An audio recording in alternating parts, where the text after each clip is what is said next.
All right, I'm about to host the first Clubhouse room for Functional Faith. So here we go. Once I'm done speaking, before I invite people up to the stage, I'm going to end this broadcast. Good morning. Good morning. Good morning. So today I'm going to be speaking on what is a functional faith. And the reason I picked this topic is because this is our first Clubhouse room. Welcome to Clubhouse if you are new. And if you don't know me, my name is Crystal Arthur. I am a functional wholeness coach. And I love what I do because what I do is help people to experience the divine all the time. And we're going to get into exactly what that means. So what is a functional faith? What does diet and lifestyle have to do with faith? And where does faith meet life? That was all part of the description for this room this morning. Good morning, Miss Nisi. So functional faith is about getting to the root of any dysfunction and doubt that is holding you back in your life of faith. So a while back, my church, the church that my husband was pastoring a couple years ago, went through a couple of devotionals. And one of them was something called Rooted. And the other one was called Emotionally Healthy Spirituality. And those kind of started my brain working in that direction, as well as at that same time, the way that we found both of those devotionals actually was because of my spiritual formation program that I was in seminary at Lincoln Christian Seminary.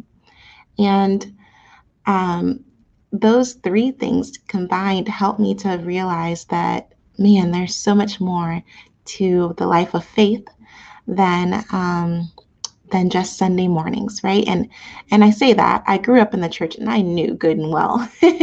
I knew that there was more to faith than just going to church on Sundays, right? But I think that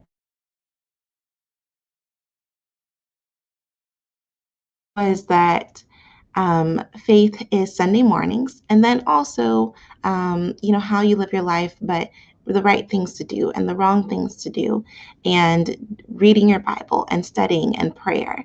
And my understanding of communicating with God and communing with God was relegated to prayer time and Bible study time. And I'm thankful, so thankful for that foundation, because I went to Bible college really with a firm understanding of the Bible. I knew where to find things. I knew what the Bible said.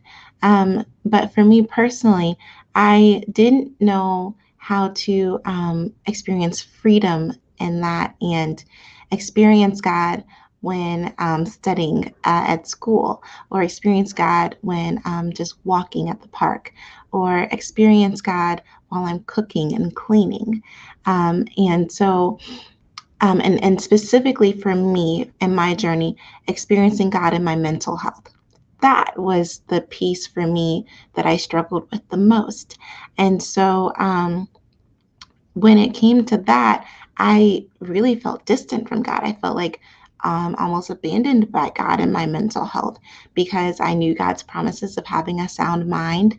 I knew God's promise to give me peace that surpasses all understanding. And I kept teetering back and forth between feeling like maybe God's not, is God really all powerful? Because it seems like I can't experience any of his power in my mind. So maybe it's me, right? Maybe I'm just so broken that God isn't able to heal my mind. So that left me in a very dysfunctional faith, right? And so it was through through my spiritual formation program, and through the rooted discipleship program, and through emotionally healthy spirituality that I began putting together the pieces of the puzzle, right? And so then as I started learning more about holistic health, I started understanding the link between blood sugar balance, hormone balance, and brain balance. And for me, that just kind of was, it was such a huge piece of the puzzle. And I think it is for so many people. And so I started realizing that a functional faith is is is holistic. It's a holistic holiness. The holiness isn't what you do and what you don't do. It's wholeness. It's being a whole person, and truly, whatever you do, whether you eat or whether you drink, doing it all for the glory of God. Because when we are whole, when we are bringing our, not only our spirit, but our mind and our body, into this sacred space, then we really are, that is holiness. Not what we do and what we don't do, but being whole and bringing our whole selves, all of our, loving God with all of our mind and all of our strength. That is a functional faith. And the reason I love the word functional is because if you consider yourself a crunchy mama, or if you consider yourself, a health nut, right? You probably are familiar with the space of functional medicine. And what is key about functional medicine is that it is root cause resolution. It's not masking of the symptoms. It's not about diagnosis and treating you like your diagnosis. It's understanding that we have diversity, or different. All of our bodies are made up differently. And so what works for one person might not work for the other. And so the reason I love the word functional, and I love keeping that word functional before faith, is because that's true for our faith life as well.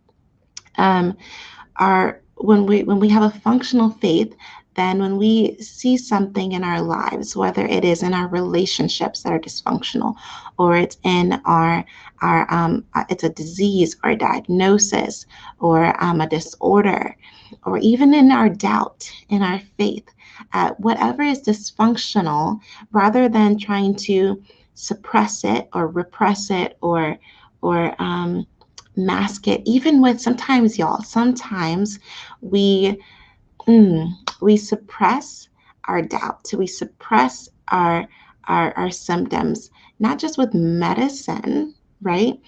But with Christianity, or with our religion, with our faith practice.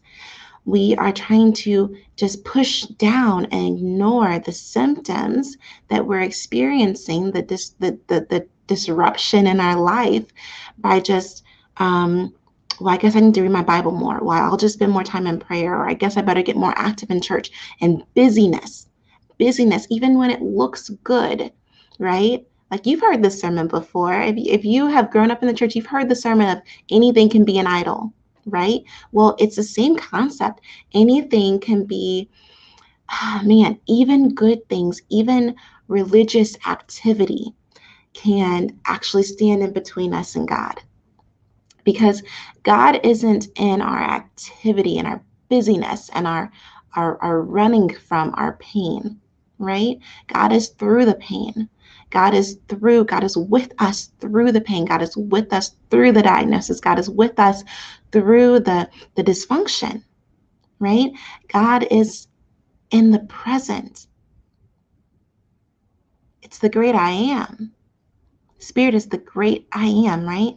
I am, and that's presence. So if we're doing anything to escape the disease, diagnosis, the doubt, then we're trying to escape the present, the present, and we are actually keeping ourselves from God's presence, right? Because God is present. It's a matter of whether or not we're aware. And so a functional faith isn't escaping the pain, isn't masking the symptoms, isn't escaping the dysfunction in our family and our marriage with our parents, even as adults, right? It's going through it and knowing that as we go through it, we're going through it in the presence of God. So that's a functional faith. It's getting to the root, noticing the fruit, right? And I had it pulled up. I wonder if I still do have the passage pulled up. Sorry, I'm in a hotel. My internet is a little bit different. Use without internet. So a tree and its fruit, right? You will know them by their fruits.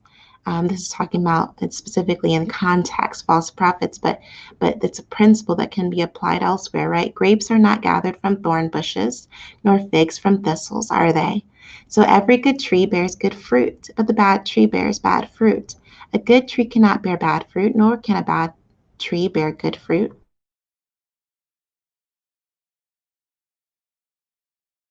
So then you will know them by their fruits. And then we can also think about the passage where Jesus curses the fig tree, right? And these things that used to confuse me, but now I'm understanding. A friend of mine, Camille Dangerfield, she says that our harvest is a result of our habits. I love that. And it's saying the same thing that scripture says here, right? Our harvest is a result of our habits. So our symptoms and our dysfunction or our disorder or even our diagnosis. Sometimes, y'all, we think, we go from doctor to doctor to doctor to doctor. And finally, we get that diagnosis and we say, oh, now I know. Now I understand. Now I have I know the root of this. But that's not. The diagnosis usually is a downstream issue from an upstream situation, right? It's the tip of the iceberg. And that makes me recall emotionally healthy spirituality. For those of you who are familiar with that, the book, what's on the cover is an iceberg, right? Our emotions, these things that are disrupting our lives, those are the things that we see on the surface. But underneath is the root. That's a functional faith. It's when we are getting to the root cause of the things that are the fruit that we're bearing, right? Thank you for joining on Facebook, Tanya. I agree. Treat your body with respect. Anything that takes focus off God is unhealthy. Exactly. And Marshita, absolutely. Pete Scazzaro. Yeah, it's great. And so that's what a functional faith is. It's getting to the root cause. And in addressing those things before the Lord, even if it's doubt, God isn't afraid of our doubt. God can handle our doubt, right? And so it's when we run from God with that doubt, or we run from God with that disruption in our life, with that financial hiccup, right? So in this club, for those of you who are just joining on Facebook, I'm on Clubhouse currently. And if you have the app, then join us there to join the conversation. I'm going to open the floor soon, and I would love to talk to you, to conversate with you about more about what a functional faith is in the club on Clubhouse. We will be talking about a number of different things. We'll be sharing about disorders, dysfunction of all manner, and doubt, whether it's with our relationship, with our money. But my focus is functional nutrition. I'm working towards my certification as a functional nutrition and lifestyle practitioner. It's very exciting, and it is completely in alignment with what I do ministry-wise, right? In Functional Faith, with the Facebook group that we have of Functional Faith, where we help you go from the fruit to the root of all dysfunction and doubt. Okay, we start with the nutrition piece because it's so important. It can help to resolve what we've seen in our personal lives is that when we focus on nutrition, wow, we saw a difference in our faith. We saw a difference in our emotional and mental health. And we want to partner with you and guide you on your journey to experiencing freedom in every way, in your faith, with your food, with your finances even, and in your family. So join us there if you are on Clubhouse. If you need an invite to Clubhouse, send me a DM and I will shoot you an invitation to join us in that space. Okay, I'm going to now log off of Facebook and YouTube. Thank you so much for joining us on there, and I hope to see you on Clubhouse.